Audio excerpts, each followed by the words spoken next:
Merhaba Küt TV'nin araçların insanları. İstanbul'un tarihinden gelen her bir yapının kendine has bir gizemi var.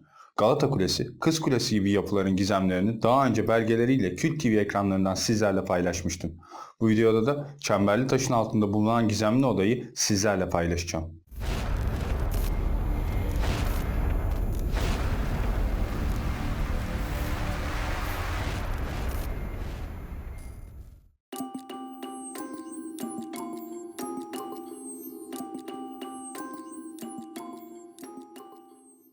Bir Fransız araştırmacısı İstanbul ve Çevresi adlı yapıtında Çemberli Taş'tan ve altında olduğu iddia edilen haç parçalarından şöyle söz ediyor.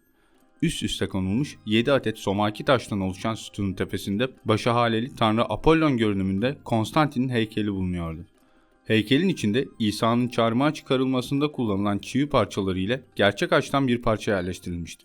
1968 yılının Nisan ayında tarihçi ve yazar Şevket Radon'un Hayat Tarih Mecmuası'nda yayımlanan bir yazısı, başta Yunanistan olmak üzere dünyayı heyecanlandırmıştı.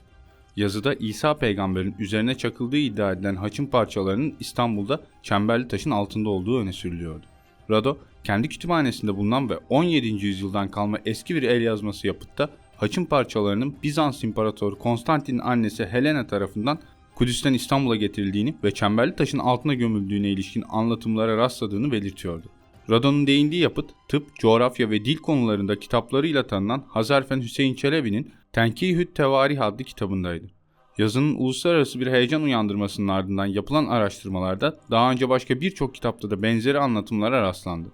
İsa peygamberin üzerine çakıldığına inanılan haçın parçalarının Çemberli Taş'ın altında özel olarak hazırlanmış bir hücreye yerleştirildiği inancı yaygın şekilde kabul gördü. Çemberli Taş'ın asıl adı Konstantin Sütunu'dur. İstanbul'un 11 Mayıs 330 tarihinde Roma İmparatorluğu'nun başkenti ilan edilmesinin anısına İmparator Konstantin tarafından bugünkü yerine yerleştirildi. Bizans döneminde Somaki Sütunu da denilirdi. Birçok kez yangın geçirmiş olmasından ötürü kimi Avrupalılarca yanık sütun adıyla da anılırdı. Sütunun her biri 3 ton ağırlığında ve 3 metre çapında olan bileziklerle birbirine bağlanmış toplam 8 adet sütun ve bir kaidenin üst üste konulmasıyla oluşturulmuştur. Tarihi Bizans İmparatoru Konstantin, Roma'daki Apollon tapınağından söktürerek uzunluğu 57 metre olan bu sütunu getirterek eskiden Forum Konstantin adı verilen bir meydan olan günümüzdeki yerine dikilmiştir. İlk yapıldığında sütunun üzerinde doğan güneşi selamlayan bir Apollon heykeli var iken 330 yılında İstanbul'a dikildiğinde İmparator Konstantin'in bunun yerine kendi heykelini sütunun üzerine koydurtmuştur. Daha sonra yine Bizans İmparatoru olan Julianus ve Theodosius'un heykelleri konulmuştur. 430 yılında İmparator II. Theodosius sağlamlığından kuşkulanarak sütunu demir çemberlerle güçlendirdi. Sütun 1081 yılında yıldırım isabet etmesi nedeniyle yanmış ve hasar almış, üzerindeki heykel devrilmiştir. Bundan sonra 1. Alexius sütunu onartmış ve üzerine kaidesi olan bir başlık ile büyük bir haç koydurtmuştur. 1105 yılında çıkan bir fırtına üzerinde olan haçın devrilmesinden sonra üzerine altın yıldızlı bir haç bulunan bir sütun başlığı yerleştirildi. Heykelin içindeki parçalar da sütunun altında bir hücre yapılarak buraya yerleştirildi. İstanbul'un fethinin ardından Fatih Sultan Mehmet Han sütunun tepesindeki hacı indirtti.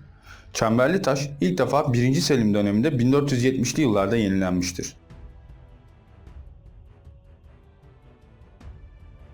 Daha sonra Osmanlı döneminde Apollon sütunu büyük bir yangın geçirmiş, sütunun mermerleri zedelendiğinden Sultan II. Mustafa sütunun altına duvarla takviye ettirmiştir.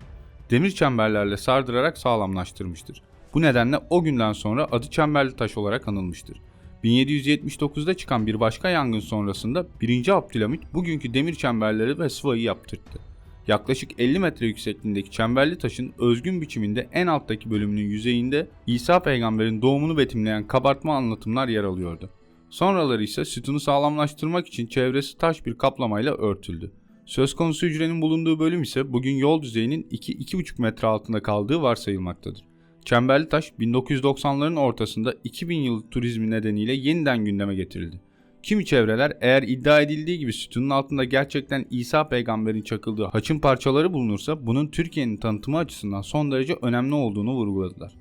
Ancak dönemin Turizm Bakanı Fikri Sağlar bu yaklaşıma şöyle yanıt vermişti. Ülkemizde bu gibi söylentiler yüzünden yüzlerce insan define aramak için izin istiyor. Sonunda tüm emekler boşa çıkıyor. Böylesine doğruluğu kesin olmayan bir söylenti içinde tarihi sütunu yerinden oynatmamız söz konusu bile olamaz. İlgili çevrelerse UNESCO tarafından Mısır'daki Ebu Simbel Tapınağı'nın parçalara ayrılarak kilometrelerce uzaktaki başka bir alana taşındığını anımsatarak böylesine bir işlemin günümüz gelişmiş teknolojik olanaklarıyla çemberli taş için çok daha kolay olacağını öne sürdüler.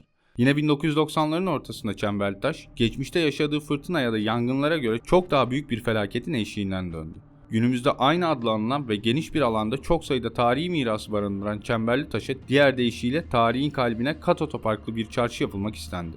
Ancak bu girişim kente ve tarihe duyarlı çevrelerin tepkileriyle durduruldu ve büyük bir felaket yaşanmadan çemberli taş ve çevresi kurtarılmış oldu. Sonunda Hz. İsa'dan sonra 2000'li yıllardayız. Ama çemberli taş halen gizemini korumayı başarıyor.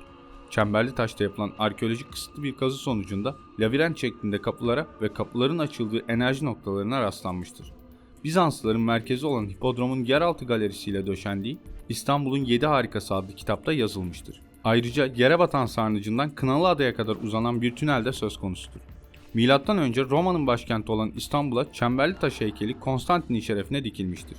Heykel çeşitli hava durumlarından dolayı bazı zararlara uğrasa da bir şekilde günümüze kadar gelmiştir. Söylenen iddialara göre gizli odada Hz. İsa'nın kutsal sayılan eşyalarının dışında Hz. Musa ve Hz. Lut'a ait olan asa, Hz. Nuh'un baltası ve Hz. Süleyman'ın 7 kollu şamdanı da yer almaktadır. Odanın yeri porfir bir blok kaidesi içerisine oyulan küçük bir alanda olduğu düşünülmektedir.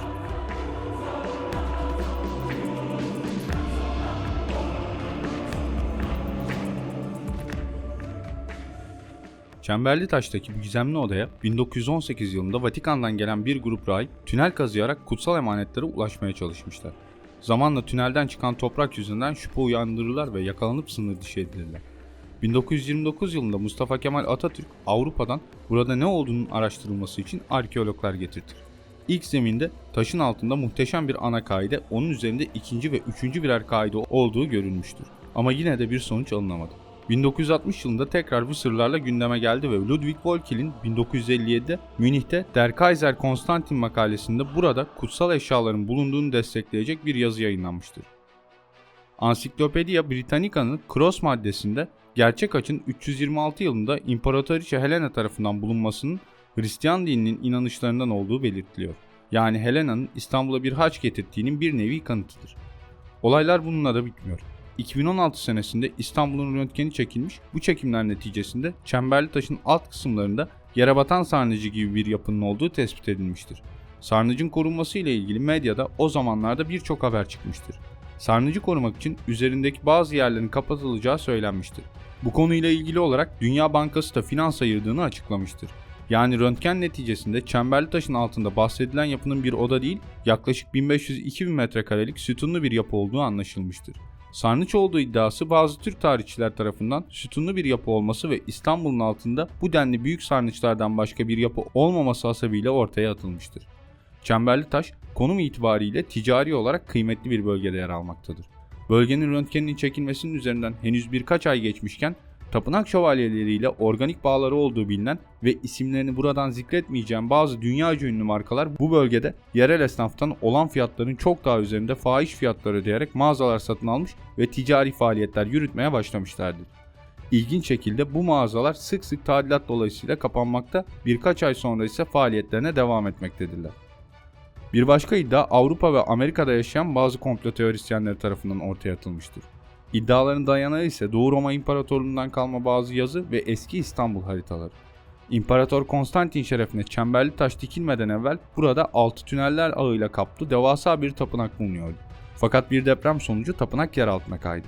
Aradan geçen yıllar sonucunda tapınağın sadece kubbesinin bir parçası yer üzerindeyken Konstantin tapınağın etrafını kazarak temizlemenin ve onarımının çok uzun zaman alarak maliyetli olacağını düşündüğü için üzerini iyice toprakla kapatarak çemberli taşı dikmişti. Tapınak erken dönem pagan Romalılarından kalmaydı. Fakat altındaki tüneller zaten oradaydı. Bu tünellerse Oyuk Dünya'nın yeraltı krallığı olarak bilinen Agartha şehrine bir giriş kapısıydı. Ayrıca bu iddia ülkemizde de çok önemli bir soruşturmada da detaylarıyla resmi evraklara geçmiştir.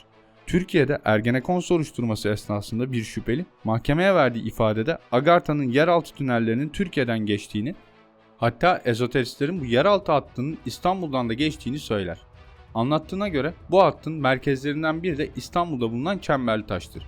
Öyle ki Çemberli Taş ezoterizm adına çok büyük bir önem arz etmektedir.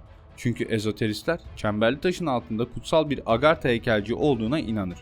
Bu yüzdendir ki çemberli taşın altında var olduğu söylenen odalar ve dehlizler ifadede Agartha sistemiyle ilişkilendirilmiştir.